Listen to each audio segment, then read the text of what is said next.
Halo semuanya, selamat datang kembali di video analisa bersama Mandana.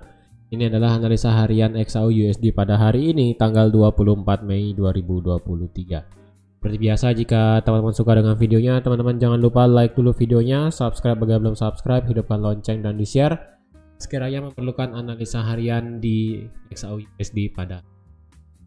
Jadi sebelum saya mulai seperti biasa, jadi disclaimer dulu. Jadi semua hal yang saya sampaikan di sini bersifat edukasi. Jadi tidak ada unsur paksaan untuk teman-teman ikut ke dalam video.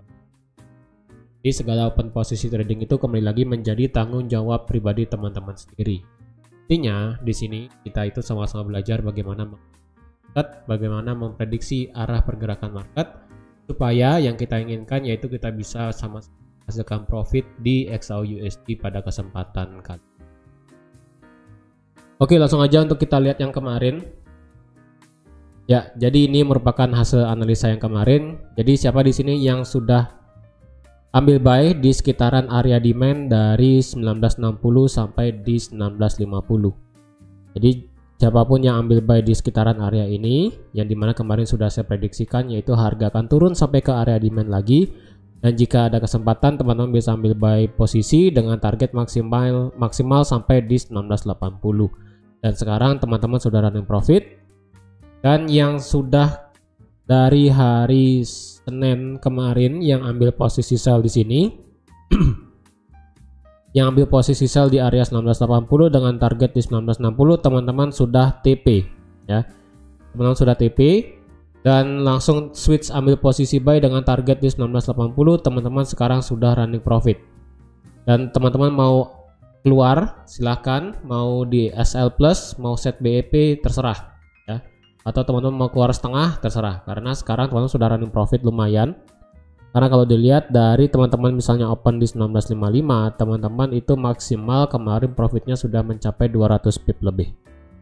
Jadi siapapun yang ambil posisi buy di area demand dari 1960 sampai di 1950, itu teman-teman sudah mendapatkan profit besar, ya. Karena kalau dilihat kemarin ya secara berita, secara USD itu kemarin kita dari segi manufacturing PMI itu mengalami penurunan. Jadi data manufacturing bisa saya sampaikan itu semua negara ya, dari segi Eropa dan juga Inggris itu mengalami penurunan dari segi manufacturing PMI.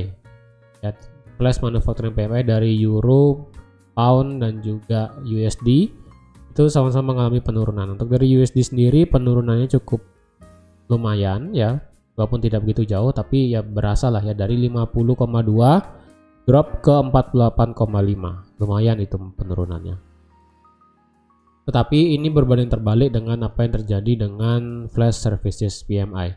Flash Services PMI di sini ternyata mengalami kenaikan dari 53,6 menjadi 55,1.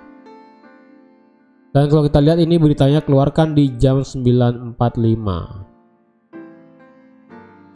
Dan kalau kita lihat di jam 9.45 itu kita pakai time frame 15 ya kali ya. Mana ya 9.45 ya, di sini ya. Di sini berarti ya di sini berarti pergerakannya ya, ternyata karena hasilnya mix seperti ini menciptakan candle yang seperti ini, seperti doji kecil isi. Tapi tidak apa. Jadi teman-teman yang sudah ambil posisi buy kemarin itu sudah mendapatkan profit. Ya. Dan kalau sekarang apakah kita bisa ambil posisi pada hari ini? Kalau dilihat untuk hari ini ya, untuk hari ini secara berita USD itu kita tidak ada yang begitu penting, kecuali di sini ada apa namanya, Treasury Secretary ataupun Menteri Keuangan lah bahasanya, Janet Yellen, yang dimana di sini akan memberikan apa nih, due to participate in a fireside chat titled The US Economy, Wall Street Journal CEO Council Summit. Jadi kalau dilihat ini tentang Janet Yellen yang akan berbicara tentang ekonomi di Amerika. Karena kalau kita tahu sekarang Amerika itu isunya adalah sekali lagi tentang debt ceiling. debt ceiling. Jadi itu yang masih menjadi problematika saat ini dari minggu lalu sampai di problematika di US saat ini itu adalah tentang debt ceiling. Kalau kita lihat selama 2 minggu dan 3 minggu itu kita problematikanya adalah tentang sektor krisis perbankan. 5 bank yang bangkrut ya. Dan sekarang untuk bulan ini itu lebih kepada isu mengenai debt ceiling, yang dimana debt ceiling itu akan expired, mungkin bukan expired sih, mungkin tepatnya kontraknya itu akan selesai di tanggal 1 Juni. Jadi sebelum tanggal 1 Juni itu setidaknya pemerintah dari Joe Biden sendiri harus memutuskan apakah akan menaikkan jumlah kredit atau kan seperti apa. Jika tidak menaikkan kredit, maka ditakutkan gagal bayar di sini maksudnya adalah mereka tidak bisa menggaji para PNS. Artinya jika mereka tidak bisa menggaji para PNS-nya, kan berarti pemerintahnya tutup. Jadi ibaratnya kalau kayak di Indonesia itu kantor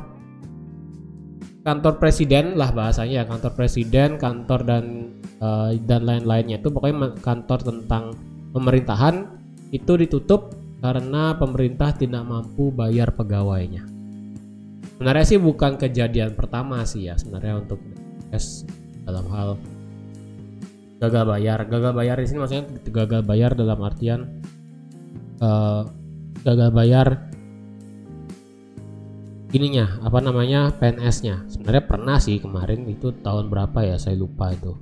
Pemerintahnya sempat shutdown, sempat ditutup itu sekitaran kalau nggak salah 1 mingguan kayaknya. Ya, saya lupa sih kayak mungkin teman-teman bisa Google nanti ya US government shutdown, kayaknya pernah sih terjadi itu ya. Dan untuk sekarang apakah isu itu akan kembali lagi? Bisa saja ya, bisa saja terjadi. Dan kalau kita lihat apakah kita bisa ambil posisi sekarang? Sebenarnya untuk di harga sekarang, harga itu terjebak di antara 2 area supply ya. Ini mungkin supply-nya area supply yang di 1990 ini sebenarnya hanya sebagai ya supply kecil biasa sih ya. Sebenarnya supply yang bagus sih yang sebentar ini ya. Nah, besar ini area supply-nya ya. Yang ini sebenarnya bagus. Yang sebenarnya di sini itu mungkin bisa terjadi fake out, bisa langsung di break. Jadi area 1990 ini menjadi tembok bayangan bahasanya seperti itu untuk seller. Jadi 1990 di sini menjadi jadi tembok bayangan lah bahasanya. Ini saya ganti 1990. 1990 di sini menjadi tembok bayangan yang dimana ini bisa dengan mudah di break atau terjadi pantulan besar di sini ya antara 2 itu. Kalau dilihat sekarang kita beberapa hari kemarin ya kita bisa tarik trendline seperti ini dan saya rasa di sini itu seperti ada pola triangle kayaknya ya, coba ya. Nah, sepertinya di sini ada triangle ya, yang dimana kalau saya besarkan, kalau saya gambar langsung pakai triangle ya, sebentar ya. Ini saya gambarkan langsung demikian. Nah, iya, jadi teman-teman bisa kelihatan ya lebih jelas di sini. Untuk saat ini kemungkinan harga daripada saya hapus dulu. Harga daripada XAUUSD saat ini itu sedang membentuk yang namanya triangle.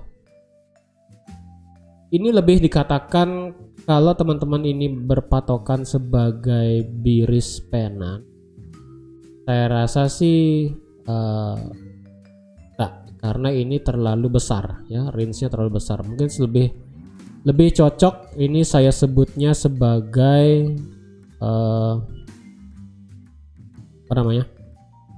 symmetrical triangle ya. Ini mungkin lebih saya sebutnya symmetrical triangle. Tapi kalau teman-teman berpandangan ini sebagai bearish pennant karena saat ini kan marketnya sedang turun nih, yang segini aja ya. Pandangan yang segini market sedang turun, sedang koreksi turun.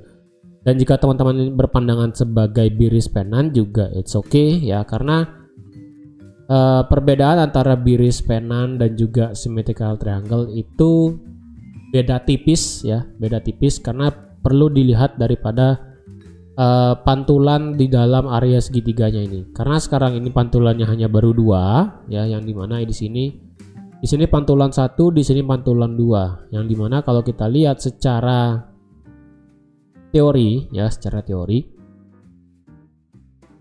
teori pantulan dari supply demand itu kan ya, area supply di 1980 itu gagal membuat lower low daripada 1952. Ini kan paling rendah harganya itu di 1952.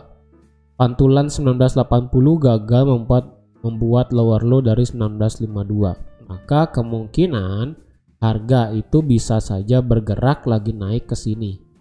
Jadi ketika harga itu bergerak naik lagi ke sini, maka chance dia untuk bisa naik sampai ke 1990 itu saya rasa terbuka lebar ya. Tetapi jika harga itu tidak menutup kemungkinan harga itu merespek yang namanya area segitiga ini ya, area symmetrical triangle di sini. Bisa juga harga itu respect seperti itu. Jangan dia cuma naik sampai di 1980, gagal membuat higher high dari 1985 ya. Pantulan dari 1954 di sini gagal membuat higher high dari 1984, maka kemungkinan harga bisa lanjut turun sampai ke 1960 lagi. Dan ini menandakan berarti harga itu respect terhadap area segitiga ini. Dan jika harga respect area segitiga, maka trading range kita itu cukup sempit untuk saat ini, yaitu dari supply area 1980 sampai di 1950 lah. Anggaplah yang paling jauh ya, saya ambil ya. Dari sini sampai sini ya. Dari 1980 sampai di 1950 itu akan menjadi trading range jika harga itu respect area segitiga ini. Jadi sekarang bagaimana? Apakah kita bisa open? Karena harga berada di tengah-tengah ya, berada di tengah-tengah antara dia punya level supply di 1980 dan juga di area demand di 1960. Saya rasa wait and see dulu ya. Karena yang ditakutkan adalah harga itu bisa merespek supply di 1980 dan membuat penurunan, atau malah harga itu tidak merespek area supply dan juga tidak merespek area segitiga yang ada harga langsung break ke atas seperti ini. Bisa saya terjadi seperti itu ya. Jadi harap berhati-hati pada hari ini, dan juga karena berita hari ini secara kalender ekonomi kita nggak ada, secara data nggak ada. Jadi kita lebih baik wait and see dulu supaya lebih jelas ya, karena di sini possible-nya adalah bisa membuat symmetrical triangle.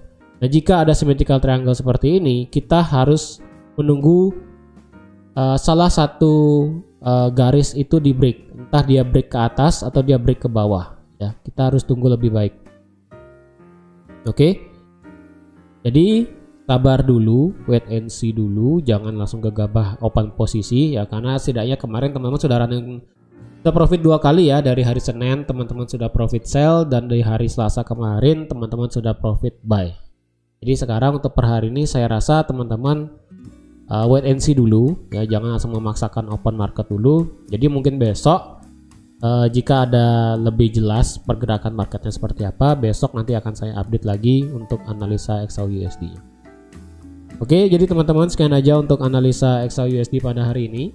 Terima kasih sudah nonton videonya sampai habis. Terima kasih juga sudah like, share, dan subscribe seperti biasa. Dan sampai jumpa lagi di analisa harian XAU. Bye-bye.